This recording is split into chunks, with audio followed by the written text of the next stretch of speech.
G'day, Keithy here. Thanks for joining me again. Glad to see you here. Hope you're all doing really well and staying safe wherever you are. So on today's video, I thought I'd do something along the lines of preventative maintenance.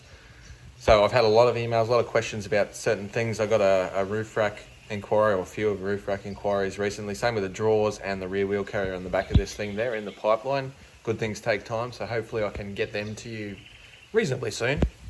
What we're doing today is some preventative maintenance. So, I mean, I've had people ask, how does your P38 run all the time and not have any issues or dramas? And that's because I do preventative maintenance. So this is just observing things and seeing how it goes all the time, basically. And if something's a little bit strange, then I'll look into it and get onto it before it becomes a bigger problem. So what I'm doing today is to do with the suspension. So it's on the bump stops now. That's because I've put it on the bump stops. So what I've noticed lately is overnight, it'll leak out a little bit of air from the air tank. So first thing I did is obviously spray the soapy water around all of the connection points where all of the air lines go. No leaks there, everything's all good. So I thought the next step is maybe I've got to replace some O-rings in the valve block here because there are no leaks anywhere else. It's got to be like an internal type leak. So this is preventative maintenance. What I've noticed is because I've got a pressure gauge in there that comes off my tank, off the valve block, yeah, it's losing about 25-30 psi overnight, and occasionally it'll sink down. It won't sink down far, but just enough to make me have to pump it back up, to lift it back up to whatever height I want in the morning. And let's do some preventative maintenance and try and fix that. So what I'm going to do today, I'm going to do a valve block O-ring kit. So I'm going to put all new O-rings through a valve block. Being Keithy, I have got spare parts now. I have a spare valve block, which I'll show you in a second, that came with this Range Rover. And now I've had this thing for, God, 6 years or something like that, and I haven't touched the valve block. I haven't done anything. I've had to clean it out because if you remember last year, I had to run my ARB compressor because this main compressor here packed it in. And what ended up happening was I was putting wet air into the valve block and it didn't like that very much. So now what I'm going to have to do is go and do these O-rings and see if that fixes the problem. So I'll show you what we've got and what we're going to do now. This is my spare valve block here. It's in good condition. Apparently it has been rebuilt. The previous owner rebuilt it. It was all wrapped in Glad wrap when I got the vehicle. Now that's been like 5 or 6 years, so I don't want to take my chance with it. What I'm going to do is I'm just going to go through it and just replace all those O-rings. So what I've already done here is I've just marked where there's a join, and I've marked where the valve blocks are, the diaphragms and whatnot are on here, just basically so that I know how it all goes back together. It's pretty simple. You can see that this is separate from that, and then down here this is separate from that. Now I don't know the technical names for these because I'm not an engineer. I'm just going to do this how I think it should be done, I guess. It looks pretty simple. Anything's a Meccano set on a car, and that's the one thing you've got to approach it with. I know that's the pressure switch there. I don't even know what this thing is here, but we'll call it the weird chromey looking thing. And we've got all the diaphragms and all that kind of stuff in there, the valves and whatnot. Pretty simple. So at the end of the day, you can see that these things can come off with a screwdriver. These things will need to be twisted off with a spanner. Pretty simple. As long as they're labelled and they all go back in where they came out, you can't go too far wrong. You can pull these little collets out to replace the O-rings in there. So that's pretty simple. You can see the O-ring on, there's no O-ring on that one. So in there will be an O-ring. I'll have to pull that out. And I'll clean all this up. So what I'm going to use, I'll just slide him back in there for now. Came out rather easily. I don't know if that's normal. Anyway, I've just got some CRC. You can use WD-40. This is just what I've got at the moment. I've got some MAF cleaner, which is essentially just electric contact cleaner anyway. So I'll just, once I've pulled all this stuff off here, I'll take these apart and I'll just give them a bit of a blowout with that stuff there and dry them out, and then put the new O-rings in, and we'll see how it goes. So I shouldn't really need any more than basic tools. You can see you've got Allen keys up here. Spanner will get them off. And then for these ones here, you're going to need to use just a simple screwdriver. Seems relatively simple. On this side here, we're going to take that off with a spanner. Rather simple. Let's get into it and see how we go. So first step is removing all of the little screws from along here on both sides. When you do that, these things should just slip off like that, and you'll be left with that there. And what I've done again is I've numbered it, so 6 with 6, 7 with 7, and as I take these off, I will also number them accordingly. That way they all go back where they came off. Now you can see on here, I can see just initially this O-ring here is looking a little bit sad. That one there's not too bad, but that's all right. We'll replace all of them anyway, get them looking good. So you can see we've got Phillips and flathead combination here. I don't know if that's a standard thing or not. Perhaps the previous owner of my Range Rover did that when he apparently rebuilt this valve block, so that's all right. Once we've got these off, the next step is to take these plungers out. I've kept everything together. That's a very good idea, to keep them all together so that you don't lose anything and you remember exactly where they came from. Okay, so you can see here I've taken off the electrics from these little plungers on that side. You can see that's what they look like, similar to the other one. When you take the plungers off, you can see you've got a small O-ring and a big O-ring there. They don't look too bad, these O-rings, but I will still change them because I've got it all apart. What you'll notice here is the ones with the flathead screws are the ones that hold it to the valve block. The ones with the Phillips head screws are the ones that you use if you want to take this top cover off your little plungers.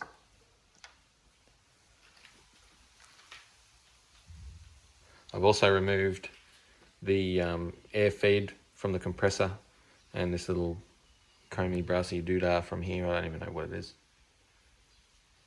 And what you see now is I've pulled off all of the little plungers. Some of them, the O-rings came off with the plunger. Some of them, the O-rings have stayed on there, and that's okay. There's nothing wrong with that because we're replacing all of these O-rings here anyway. So that I would assume is the one that comes from the compressor. It's got quite a lot of powdery whatever on it. And you can see the powder on there as well. What I did notice, and I haven't taken any of these little covers off here with these tiny Phillips head screws here, but some of them were actually a little bit loose. So you can see that one there is a little bit loose up the top there. So what I'm going to do before I put them all back together is just give them a little nip up, those tiny ones. I'm not going to go crazy with them because it is plastic, but just to keep them firm is what I'm going to do. Might pay to check yours if you're doing it as well. Okay, so all of the valves are off, all of the plungers and whatnot. They're all down here. So now you get to the part where you've got these little Allen keys up here. They can be pretty tight, as I've discovered trying to pull them out, undo them so far. So I've undone 3 of them. Just cracked them for now. I haven't actually pulled them all the way out. And I thought I'd show you what I do when it comes to getting off these little Allen head bolts there. Leverage is your friend, because you can see these little Allen keys, they're a bit of a pain in the ass to use. You end up getting cuts and stuff on your hands trying to push them. Leverage is your friend. This is why spanners and shifters and things have these holes. So you get a bit of leverage, you make sure your Allen key is seated in here quite nicely, and you can just push. As long as you're holding with this hand nice and tight, you push and eventually it cracks. Makes it a lot easier, doesn't hurt your hand, and then that's cracked. Quite simple, and you don't have tools and parts flying everywhere when you do it. Very simple little technique that I use. Maybe you can use it.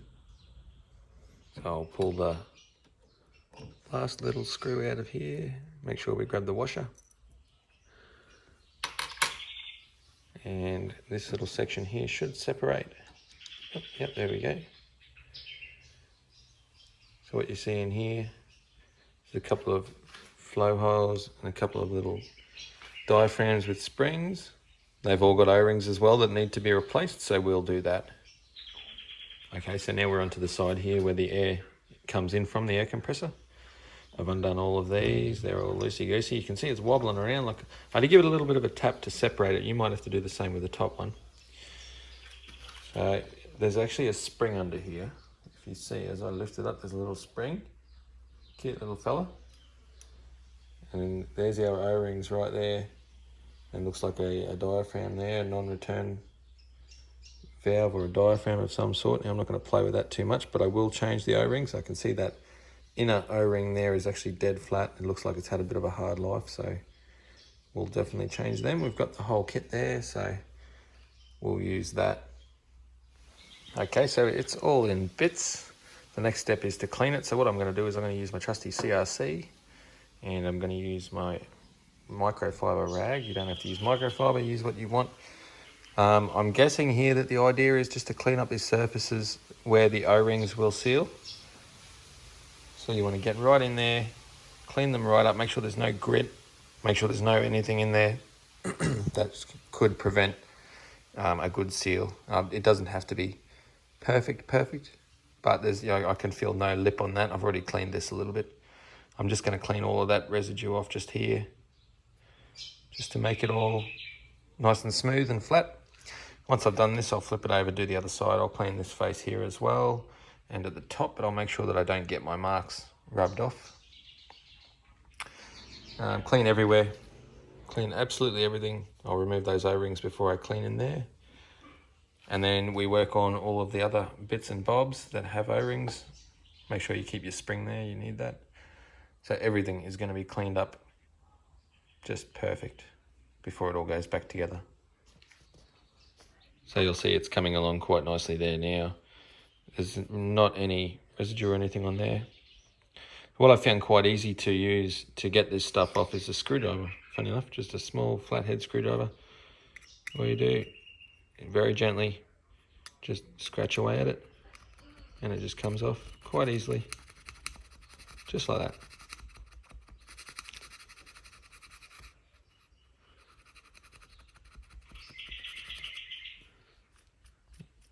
And then after you've done that, just give it a spray with your WD-40 and a wipe down, and that will be absolutely amazing. And then you can move on to the other side and do the same. Okay, so everything's all clean. It's all very lovely and clean here. Beautiful. I found that the screwdriver worked really well. I've replaced these little O-rings on these things. Remember the order that they come out in, guys, because they apparently they only go in one way and out another. Don't lose that little spring.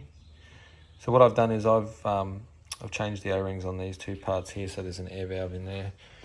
With these, this is your air ports, so this is where your airlines will all come out. A real handy tip I've found is to use a drill bit to help push the O-rings in to the appropriate size. So that one would fit in that hole there. This is a 9mm drill bit. And then I've got an 8mm, is it an 8mm? Yeah, it's an 8mm for the smaller ones. Good fit there. So as you seat the O-ring in there, you can use the drill bit to push down and seat the O-rings properly inside their little bores there. And that stops them from binding up on the way in. Just a handy little tip. Now I'm in the process of doing all of the O-rings on the block itself, the full-sized block. I've cleaned it all up. It's looking immaculate there. Once I've done that, I'm going to pull these little solenoids apart and replace the O-rings that are inside there as well. So they're all the O-rings that have come out so far. They don't look too bad. None of them looked really bad, but they've all been replaced anyway. Okay, so it's all cleaned up. I've put the new O-rings in underneath this little blocky section, and I've put the new O-rings underneath this little blocky section. I put new O-rings in this end here and also up here. So now it's time for me to tighten these down, and then I can work on all of the solenoids. Right, so you can see I've got one done already. These little solenoid valves come apart quite easily. So when you undo your two little Phillips head screws there, you can lift the tops off them. Some of them come off differently, so this one here pulls out, but that one there, I actually had to pull this out of the base part when I pulled it apart. But that's how they come apart. So you'll have like a base section, you'll have the shaft with an O-ring on it, and then you'll have the top, and on the top of that will be an O-ring. So what we've got to do is we're going to pull the O-rings off, pull the O-rings out, clean all the surfaces, pull the O-ring off that, clean the surface, clean the little shaft. On the bottom of this there are two O-rings, so we'll pull them off, as you can see, and there's one in the middle there, tiny little one, and one on the outside. We'll replace them after we've cleaned it all up, just using the WD-40 there, CRC, whatever you want to use. and just put it all back together again. So once you've done that one, you put him up there, put your little top section back on that, down he goes, screw him back down. Once you've done those two, sit him back up where he goes. So this is number 7. That'll go up here where number 7 is. Pretty simple. That's all lovely and sterile. I just give that another quick wipe down with WD-40 before I seat them, and I use a little bit of this little grease that came with the O-rings. It's dielectric grease, I believe it's called, just on the O-rings on these solenoids. Very simple. Okay, so here's an example of one of these solenoid valves. I'll show you what I've been doing in order to just replace the O-ring. So you can see it's got one on the top. It'll have one on this shaft, and it'll have 2 in the middle, even though 1 or 2 of them may have stuck to the valve block on the way out.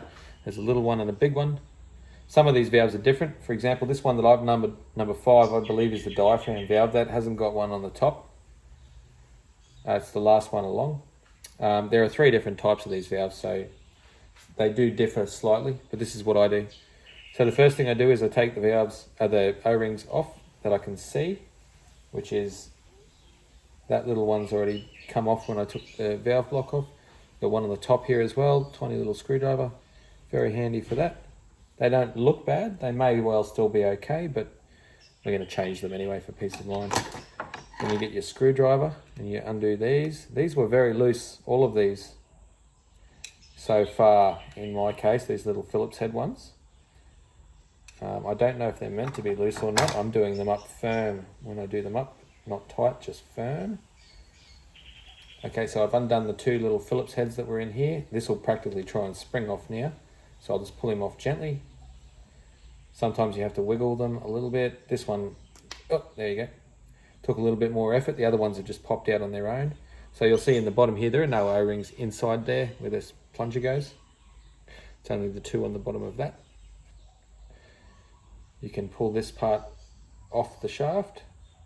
There are no O-rings on that other than the big one on the top for this particular one. And on this little shaft here, there's just this one tiny little O-ring. Very tiny little thing it is. Just like that.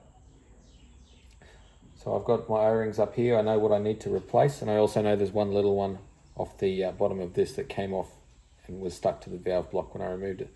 So what I do is I just get my WD-40, give it a quick clean, give him a little wipe over, just to make sure if there's any residue or anything on there, we're getting it off. You can pull this bottom part out and see that there's a little tip, a little cap, I guess. I wipe the top of these off as well, just to get any debris out. Don't go too crazy, just wipe them down. See, that's nice and clean there now. I'll give the bottom a little wipe, just make sure that there's nothing on the valve itself. Looks all right. I'll shove him back in there. He's done. Springy little thing. Now we're going to go through our O-ring kit and find the O-rings that we'll need. So it's 1 for the shaft, 1 for the top plate, 2 for the bottom plate on this particular one. That's too big. That's the one for there. That's the one for there.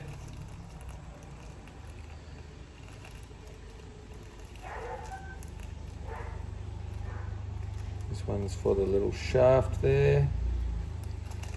And one small one for the bottom there. Okay, that's good. That's all of our O-rings. Now what I'll do is I'll just put some grease on them. Okay, so I've picked out the 4 O-rings to go back onto this thing. I'll just set them up here for now.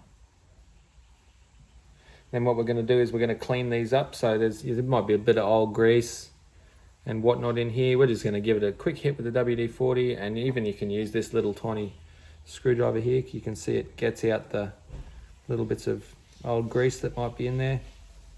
So you give him a little scrape, not too hard. Just get out all the stuff that you don't want in there. Clean him up. Pretty easy to do before you think about putting your O-rings in. Okay, so they're all clean now. First thing we'll do, we'll put the O-ring on this little shaft. Quite easy. Slide him on there. I get it down to the bottom most of the way, and then I'll just give it a little bit of this dielectric grease. Just Just a little bit. Don't need to go crazy with it. That's probably crazy by definition. I'll just use some of that down here. That's actually quite a lot. So we'll spin him around. Seat the O-ring on there with your fingers if you can do it. It's a bit hard because I've got grease all over my fingers now. Okay, so that O-ring is on there. Smear him around a little bit more, put a bit of grease on the outside of it. We'll grab a tiny little bit more grease off there. We'll just go around there like that. So that one's done. We can slide it back into the top section here. And the idea is to sit it upside down, make sure that it seats nicely in there. Spin him around, spread the love, spread the grease. That part's done. Now we've cleaned this up, so we're going to put a bit of grease in here as well, and then we'll put our O-rings in. Bit of grease, don't be shy. You don't want too much because it may not seal. It might actually hinder the sealing. You want just enough, but not too much. There is a fine balance, and it's not defined. And what I've found is putting these O-rings in with the grease in there. So that one's in, and then spreading the grease around like that. You always make sure, look at it from the side, just to make sure that it's definitely seated. Same with the little one, little tiny one here. Put him in there, bring him around like that. And then if you can move the O-rings around, which I can feel that one's moving around with my finger there, that ensures that you're spreading the grease evenly. So that's done. The top section is done. We can now put the two back together. Now you'll notice on this, there's a little dowel just there. And there's two little tiny holes in this where you can fit that. So that stops it from going on the wrong way. Making sure that your O-rings are still seated in the top. Push him back together like that. It will try and spring out because it's a springy little bugger. And then you put, I like to just put one screw in there first, and just nip him up a tiny bit. That'll hold it in place. Doesn't have to be done firm just yet. See, it tried to spring away from me then. Put the second one in. Do this left-handed and look like a weirdo. There we go. Okay, so that's both of them in, just firm. Don't go too extreme with this. It is plastic and O-rings you're working with, not head bolts or anything that requires every bit of tension you can give it. So that's back together now, but we've still got this one O-ring up the top here, which is this bad boy here. We'll just, again, put a tiny bit of grease in there, and we'll put the O-ring on.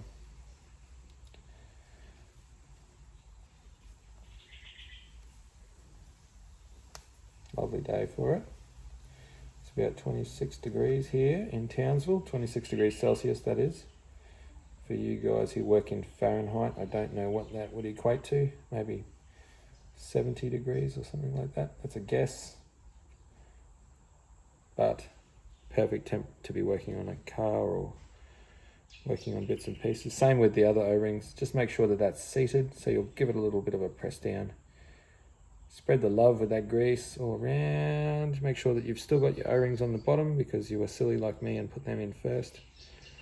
Okay, lubed up. That's all back together. That's tied up the top. So then you get your two flathead screws. They may be different on yours. I've heard that the earlier ones use different screws to the later ones, but this is from a 97 apparently, this valve block.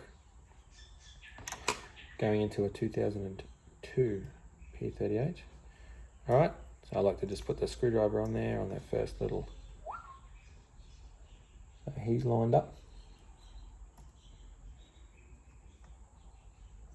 Get him in a couple of turns and then start the other one. He's away.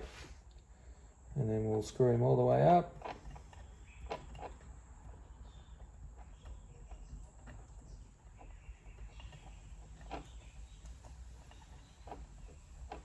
Takes a long time to do this. They're very long threads for some reason. Don't know why they used such a long thread, but anyway, we didn't do it. We just drive and enjoy them. That's all that matters.